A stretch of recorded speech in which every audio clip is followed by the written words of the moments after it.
अध्यक्ष आपल्या कमिटीचे अशोकराव लोखंडे, माजी आमदार रामभाऊ मोजे, दीपक मानकर, सुधाकर बालेराव, धीरज घाटे, राजेश पांडे, दिलीप कांबळे, भाऊसाहेब सोनवणे, बापूसाहेब पठारे, मुरलीधर मोहोळ, जगदीश मुळीक, योगेश टिळेकर, सुभाष जगताप, अमित गोरखे, प्रदीप देशमुख, भगवानराव वैराट, बापू डाकले, शांतीलाल मिसाळ, राजू अडागळे, रुपाली पाटील ठोंबरे, महेश शिंदे, दत्ता सागरे,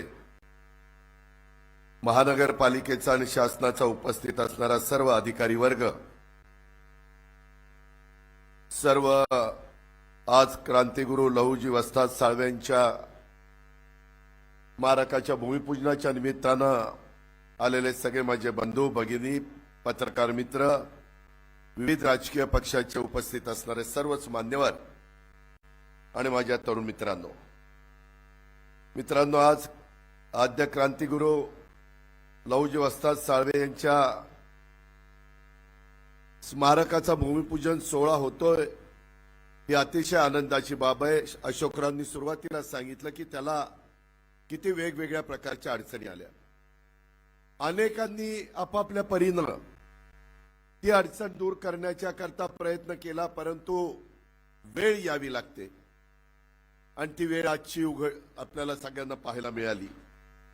एका बहुजन समाजातून आलेले आणि स्वतःच्या कर्तृत्वानं ज्यांनी संपूर्ण समाजाला त्या काळामध्ये दिशा देण्याचं काम केलं, असे जे मोठे समाजसुधारक होते, त्यात क्रांतिगुरू लहुजी वस्ताद साळवे यांचं योगदान खूप खूप मोठं आहे। क्रांतिगुरू साळवेंचं घराणं बऱ्याच जुन्या लोकांना माहिती नसेल। युगपुरुष छत्रपती शिवाजी महाराजांच्या काळापासून स्वराज्याच्या सेवेत त्यांचं घराणं होतं। शिवाजी महाराजांनी महाराजांच्या आजोबांना पुरंदरच्या किल्ल्याच्या रक्षणाची जबाबदारी ही दिलेली होती, ती साळवेंच्याच घरातल्या आजोबांना दिलेली होती आणि त्यामुळे साळवेंचं घराणं एक पराक्रमी घराणं म्हणून त्या काळापासून पंचक्रोशीतली ओळखलं जाणारं घराणं। वस्ताद लहुजी साळवे शस्त्रास्त्र विद्येमध्ये अतिशय पारंगत होते। पुण्याच्या रास्तापेठ येथे युद्ध कला कौशल्य प्रशिक्षण केंद्र ते चालवायचे। शस्त्रास्त्र विद्येचे प्रशिक्षक म्हणून त्यांनी त्या काळामध्ये अतिशय मोलाची अशा प्रकारची कामगिरी बजावलेली होती। आपल्या घराण्याची परंपरा राखत त्यांनी स्वातंत्र्यासाठी लढण्याचा निश्चय देखील केलेला होता। खरं तर पाशवी सत्तेच्या बळावर उभ्या असलेल्या इंग्रजी सत्तेला आव्हान देणं ही त्या काळामध्ये बंडखोरी होती।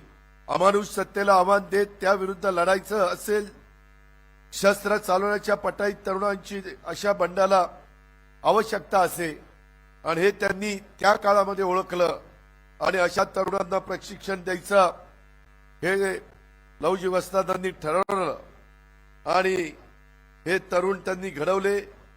यांनी असे तरुण हेरून त्यांना प्रशिक्षण देऊन त्यांच्या क्रांतीच्या लढ्यासाठी त्यांनी तयार केलं। त्यांनी आपल्या पुण्यामध्ये तालीम पण काढली, तेथे देखील इंग्रजांच्या विरोधात लढणाऱ्या क्रांतिकारकांना त्यांनी मोलाचं सहकार्य केल्याचं इतिहासामध्ये नोंद आहे। आद्य क्रांतीवीर उमाजी नाईक असतील, वासुदेव बळवंत फडके असतील, यांना त्यांनी मोठं सहकार्य त्यावेळी केलं। इंग्रजी सत्तेला उलथून टाकण्यासाठी तरुणांच्या मध्ये विद्रोहाची ज्योत त्यांनी पेटवली। महात्मा फुले, लोकमान्य टिळक हे देखील त्यांच्याच तालमीमध्ये मल्लविद्या शिकलेले होते। महात्मा फुले यांनी सत्यशोधक समाजाची स्थापना केली, तेव्हा क्रांतिगुरू लहुजी वस्ताद साळवेंनीच त्यांना मोलाचं मार्गदर्शन केलं आणि सहकार्य देखील त्या ठिकाणी लाभलं। अलीकडे एक चित्रपट आला महात्मा फुल्यांच्या बद्दल, त्याच्यात पण त्या गोष्टीचा उल्लेख आहे।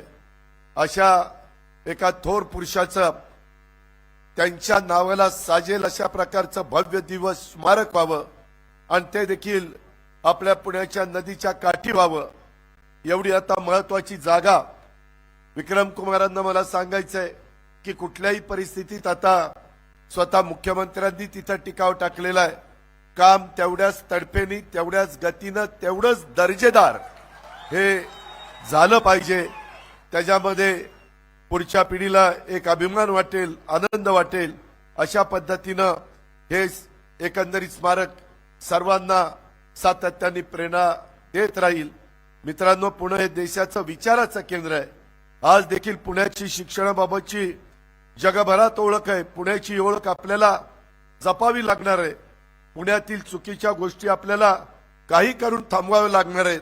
त्यासाठी काही कठोर पावलं देखील उचलण्याची आपली तयारी असली पाहिजे. वस्ताद साळवे यांच्या कार्याची आज आठवण ठेवत असताना, त्यांचं स्मारक आपण सगळेजण उभारत असताना, त्यांनी तरुणांना त्यावेळेस दाखवलेला जो मार्ग होता, तो विचार आपल्या तरुणांनी आज घेतला पाहिजे. व्यायाम, शिस्त, अन्यायाच्या विरोधामध्ये लढणं आणि शिक्षणाने मेंदू बळकट करणं, हा वस्ताद साळवेंचा विचार आज तरुणाईसाठी महत्वाचा आहे, असं मला आजच्या दिवशी आपल्याला सांगावंसं वाटतं. आद्य क्रांतिगुरु लवजी साळवे, वस्ताद साळवे यांच्यासारख्या समाज सुधारक क्रांतिकारकांच्या बहुमूल्य योगदानातून आज आपला महाराष्ट्र उभा राहिलाय. त्यांनी प्रस्तावित कर्मठ व्यवस्थेच्या विरोधात दिलेला लढा किंवा त्या काळामध्ये घेतलेली अविश्रांत मेहनत, त्यांचं योगदान खूप म्हणजे खूप मोठं आहे. आज स्मारकाच्या रूपाने हा त्यांच्या कार्याचा ठेवा जतन केला जाईल. येणाऱ्या कित्येक पिढ्यांना त्यातून प्रेरणा मिळत राहील, ही आशा मी आजच्या दिवशी बाळगतो. आणि आम्हाला नेहमी मुख्यमंत्री सगळ्यांना महाराष्ट्राला सांगतात, हे सर्वसामान्यांचं सरकार आहे. मित्रांनो, मला आठवतं, मी पण राजकीय जीवनात अनेक वर्ष काम करतोय. किती दिवस आपली मागणी होती की बार्टी, सारथी, महाज्योती या धर्तीवर आम्हाला काहीतरी द्या, आम्हाला पण इतरांच्या बरोबरीनं तुम्ही आणा. आणि तो महत्वाचा क्रांतिकारी निर्णय हा या महायुतीच्या सरकारने घेतला आणि अक्षरशः महाराष्ट्रातल्या तमाम आपल्या समाजाने त्याचं स्वागत केलं. आता त्याही बाबतीमध्ये मुख्यमंत्री, मी, देवेंद्रजी, आम्ही सगळे मिळून पुढच्या ज्या गोष्टी तातडीनं करायच्या त्या तेवढ्याच तातडीनं केल्या जातील. त्याबद्दल आपण तीळमात्र शंका मनामध्ये बाळगू नका. असे चांगले चांगले निर्णय आपण घेतोय. देशाचे लोकप्रिय पंतप्रधान नरेंद्र मोदी साहेबांचं पण स्वप्न आहे की या देशाला सर्व क्षेत्रामध्ये पहिल्या क्रमांकावर आणायचं आहे. आज या स्मारकाच्या बरोबर उरळी देवाची क्रमांक 6, फुरसुंगी क्रमांक 9 आणि 10 ही नगर रचना परियोजना, ही जी काही आज मुख्यमंत्र्यांनी त्याचा शुभारंभ केलेला आहे, त्याच्यातून पण गोरगरिबांना, इकॉनॉमी विकर सेक्शनच्या गरीब लोकांना आपण 5 ते 6 एकर जागेमध्ये चांगल्या प्रकारची घरं बांधून देतोय. तिथं उद्यानं करतोय. तुम्ही तर ती चित्रफित बघितलेली आहे. अशा पद्धतीनं ज्यावेळेस पंतप्रधान म्हणतात की पुढच्या काळामध्ये आपल्याला $5 ट्रिलियन अर्थव्यवस्था करायची, त्यावेळेस तुमचा माझा महाराष्ट्र, युगपुरुष छत्रपती शिवाजी महाराजांचा महाराष्ट्र, शाहू फुले आंबेडकरांचा महाराष्ट्र, क्रांतीवीर लवजी वस्तादांचा महाराष्ट्र, या सगळ्या महान नेत्यांचा महाराष्ट्र असताना तो महाराष्ट्र कुठल्या क्षेत्रामध्ये मागे राहू नये, अशाच प्रकारचा सतत प्रयत्न राज्याचे प्रमुख या नात्याने मुख्यमंत्री करतात. आम्ही त्यांना मनापासून साथ देतो. तुम्ही पण सर्वांनी उद्याच्या काळामध्ये लवकरच निवडणुका येणार आहेत, त्यावेळेस देखील नरेंद्र मोदींच्या पाठीशी 400 पेक्षा जास्त खासदार निवडून आणण्याचं काम आपल्याला करायचं आहे. आणि त्याच्यातून खूप मोठा बदल हा देश पातळीवर आपल्याला घडून आणायचा आहे. ही पण बाब आपण लक्षामध्ये ठेवा. अशाच पद्धतीनं आपल्या महाराष्ट्रातले, आपल्या शहरातले वेगवेगळे विकासाचे प्रश्न आपण सगळेजण मिळून अतिशय तडफेनं सोडवण्याचं काम करू. या सगळ्या कामामध्ये ज्यांनी ज्यांनी योगदान दिलं, अनेकांचं योगदान, मी सगळ्यांची सारखी नावं घेत नाही, पण त्या सगळ्यांच्या बद्दल कृतज्ञता व्यक्त करतो, त्यांचे आभार मानतो आणि आपल्या सगळ्यांची रजा घेतो. जय हिंद, जय महाराष्ट्र.